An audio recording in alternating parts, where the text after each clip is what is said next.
Sir বলছি 6টা তো বেজে গেছে, এবার আমরা রেস্টুরেন্টটা বন্ধ করে দেই। তোমাদের মাথা খারাপ হয়ে গেছে নাকি? কি বলছো? এখন 6টা বাজে, 8টার সময় রেস্টুরেন্ট বন্ধ হয়, আর তোমরা এখনই বাড়ি যাওয়ার কথা বলছো? স্যার সত্যি কথা বলতে সকাল থেকে এখনো একটা কাস্টমারও আসেনি, আমরা হাত গুটিয়ে বসেই আছি।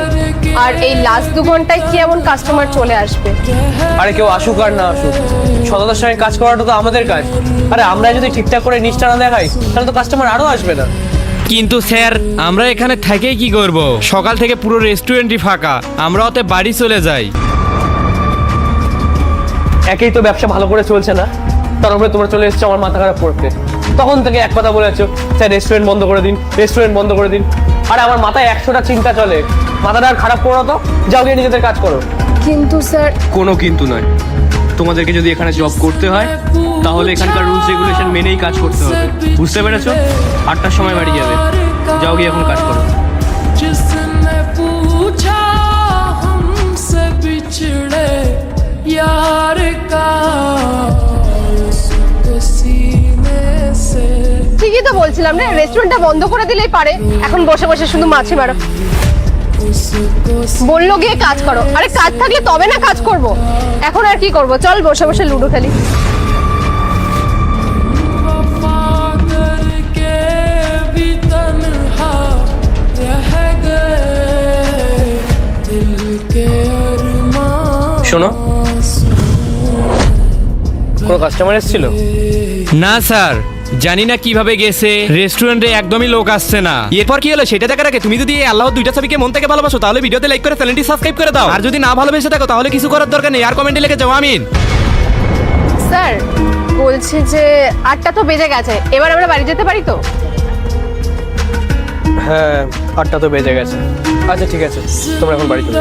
স্যার ওই স্যালারির ব্যাপারটা? ঠিক আছে, তোমরা কালকে আসো, কালকে তোমাদের স্যালারিটা দিয়ে দিচ্ছি। Okay sir. जिंदगी एक प्यास बनकर रह गई प्यार के किस्से মেঘা শোন, আজকে এত লেট করে যাচ্ছিস যে? তাড়াতাড়ি গিয়েই বা কি লাভ, সারাদিন তো ওখানে গিয়ে সেই বসেই থাকতে হয়, তার থেকে ভালো একটু লেট করেই যাই। হ্যাঁ ঠিকই বলেছিস, কিন্তু যত তাড়াতাড়ি আমরা যাব তত তাড়াতাড়ি আমরা বাড়ি আসবো। তুই বল তাড়াতাড়ি গিয়ে কি করব? আর জানিস কাল আমার সাথে কি হয়েছে? ওনাকে আমি বললাম যে আমার একটা আর্জেন্ট কাজ আছে। এইরকম লং ভিডিও দেখতে চাইলে আমার চ্যানেলে যান, আপলোড দেওয়া আছে। Good morning ma'am. আরে দি, এই বৃষ্টির মধ্যে তুমি এখানে কি করছো? তুমি দেখতে পাচ্ছ না কত জোরে বৃষ্টি পড়ছে? ভেতরে চলো। ম্যাডাম ম্যাডাম, এখানে দাঁড়িয়ে আমি আমার ডিউটি করছি, আর এখানে দাঁড়িয়ে যদি আমার ডিউটিটা না করি তাহলে আমি পুরো মাসের স্যালারিটা পাবো না। দয়া করে আমার ডিউটিটা আমাকে করতে দিন, আপনি যান। পাগল নাকি তুমি? ভেতরে চলো। আরে ম্যাডাম ম্যাডাম শুনুন। আরে ম্যাডাম এটা আপনি কি করছেন? আপনি দয়া করে আমাকে ডিউটিটা করতে দিন না। আরে তোমার মাথা ঠিক আছে তো? এরকম বৃষ্টির মধ্যে ভিজে ভিজে তোমাকে কে ডিউটি করতে বলেছে? এরকম ভিজলে তো তোমার শরীর খারাপ হয়ে যাবে। ম্যাডাম আমি অসুস্থ হয়ে পড়ি ঠিক আছে, কিন্তু আমার মেয়েটার যেন কিছু না হয়। আজকে 30 তারিখ, আজকে যদি আমার পুরো ডিউটিটা আমি না করি তাহলে আমি আমার টাকা পাবো না। আমাকে আমার মেয়ের জন্য কাজ করতেই হবে ম্যাডাম। ম্যাডাম আপনি দয়া করে আমার কাজটা আমাকে করতে দিন, আমার মেয়ে খুব অসুস্থ। আরে তোমাকে কে বলেছে এরকম জোর করে বৃষ্টির মধ্যে দাঁড়িয়ে থেকে ডিউটি করতে? কেবিনে গিয়ে বসো, তোমাকে তো কেবিন দেওয়া হয়েছে। ম্যাডাম আমাদের অফিসে ম্যানেজার ম্যাডাম আছে না, উনি আমাকে এই কথাটা বলেছেন। উনি আমাকে বলেছেন যে ঝড় হোক, বৃষ্টি হোক, তুফান হোক, রাত থেকে দিন হয়ে যাক, তবু আমাকে এখানে দাঁড়িয়ে থেকেই ডিউটি করতে হবে। উনি আমাকে বলেছেন তোমার 12 ঘন্টা ডিউটি, আর তোমাকে সেই 12 ঘন্টা ওখানে দাঁড়িয়ে থেকেই ডিউটি করতে হবে, তারপরে তুমি তোমার টাকাটা পাবে, তাছাড়া তুমি তোমার টাকা পাবে না।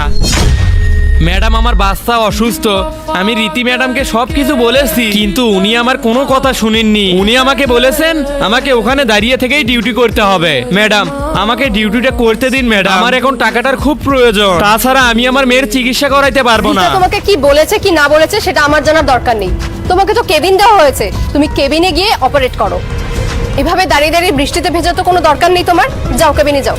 না না না ম্যাডাম, আমাকে কেবিনে যেতে বলবেন না। রীতা ম্যাডাম যদি দেখে যে এখানে আমি ডিউটি করছি না, কেবিনের ভিতরে বসে রয়েছি, তাহলে উনি খুব রাগ করবে। আর উনি আমাকে এটাও বলেছেন যে এখানে দাঁড়িয়ে থেকে আমি ডিউটি না করি, তাহলে উনি আমার নামে মিথ্যা বদনাম দিয়ে এখান থেকে আমাকে বের করে দিবে। এরপর কি হলো সেটা দেখার আগে তুমি যদি এই আল্লাহ দুইটা ছবিকে মন থেকে ভালোবাসো তাহলে ভিডিওতে লাইক করে চ্যানেলটি সাবস্ক্রাইব করে দাও। আর যদি না ভালোবেসে থাকো তাহলে কিছু করার দরকার নেই, আর কমেন্টে লিখে যাও আমিন। ম্যাডাম, আমরা গরিব মানুষ, এই চাকরিটাই আমার একমাত্র সম্বল, এটা দিয়েই আমার ঘর সংসার চলে। যদি এটাও আমার হাত থেকে চলে যায় তাহলে আমি তো পুরো নিঃস্ব হয়ে যাব, আমরা তো পথে বসে যাব ম্যাডাম। আর ম্যাডাম, আমার মেয়েটা হসপিটালে ভর্তি, আমার ওর জন্য টাকা নিয়ে যেতে হবে। আজকে মাসের 30 তারিখ, কিন্তু উনি যদি আমাকে টাকাটা যদি না দেয় তাহলে আমি অনেক বড় বিপদের মুখে পড়বো। এই রকম লং ভিডিও দেখতে চাইলে আমার চ্যানেলে যান, আপলোড দেওয়া আছে। ওই পাশে গাড়িটা রাখো, এক্ষুনি ম্যাডাম ঢুকবে। Good morning madam. আরে এটা তো আমার বাড়ির প্রিয়া। আরে আমার হাজবেন্ড এই অফিসে গার্ডের কাজ করে? ও গড, মনে হচ্ছে এবার এই অফিস থেকেও কাজ ছাড়তে হবে। গুড মর্নিং ইন্দ্র, কেমন আছো তুমি? গুড মর্নিং ম্যাডাম, আমি ভালো আছি। কি ব্যাপার, আজ তোমার কথায় কেমন যেন এনার্জি পাচ্ছি না। শরীর ঠিক আছে তো তোমার? হ্যাঁ ম্যাডাম, ঠিক আছি, সামান্য একটু শরীর খারাপ। তাহলে তো আজ বাড়িতে থেকে একটু রেস্ট নিতে পারতে। ম্যাম, আমার একটা ইম্পর্টেন্ট মেল সাবমিট করতে হবে, আমি আসলাম। ওকে, যাও। ইন্দ্র, এই নাও, তুমি আমার গাড়িটা পার্ক করে দিও। ঠিক আছে ম্যাডাম। पूछा हमसे बिछड़े यार का, जिसने ম্যাডাম আসবো? पूछा हमसे बिछड़े হ্যাঁ, এসো। यार का, उसको सीने ম্যাডাম, এই যে আপনার ফাইলটা। Thank you. এক মিনিট ইন্দ্র, দাঁড়াও। রিয়া, ও আমাদের অফিসের সিকিউরিটি গার্ড, খুব ভালো ছেলে, কিন্তু বেচারা আজ পরিস্থিতির শিকার হয়েছে। আর ওর এই অবস্থার জন্য কে দায়ী জানো? ওর ওয়াইফ। তুমি জানো রিয়া, ও নিজের ওয়াইফের জন্য যা যা করেছে না, কোনো স্বামী তার স্ত্রীর জন্য করতে পারবে না। ও নিজের ওয়াইফকে স্ট্যাবলিশ করার জন্য নিজের জায়গা, সম্পত্তি, টাকা পয়সা সব বিক্রি করে দিয়েছিল, যাতে ওর স্ত্রী নিজের লক্ষ্যে পৌঁছাতে পারে। আর আজ যখন ওর স্ত্রী নিজের লক্ষ্যে পৌঁছে গেছে, তখন ওকে ছেড়ে দিয়েছে। এরপর কি হলো সেটা দেখার আগে নিচে সাদা কালার সাবস্ক্রাইব বাটনের উপর যে ক্লিক করবে, তাদের মা বাবা যেন অনেকদিন বেঁচে থাকে, আর যারা ভিডিওতে লাইক করে দিবে তাদের মনের আশা যেন পূরণ হয়ে যায়। আর কমেন্টে লিখে যাও মা।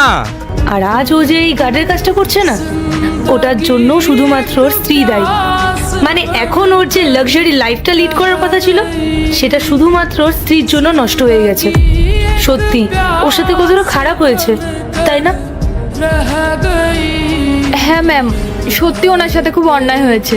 ওনার স্ত্রীর এরকম করা একদম উচিত হয়নি। শট আপ রিয়া, আর একদম মিথ্যা কথা বলবে না। আমি যার কথা বলছি না, সে আর অন্য কেউ না, সে হলে তুমি। আজ শুধুমাত্র তোমার জন্য ও এই গার্ডের কাজ করছে। ও আমার কেবিনে এসে আমাকে সবকিছু বলে দিয়েছে। নেক্সট পার্ট চাইলে কমেন্ট করো।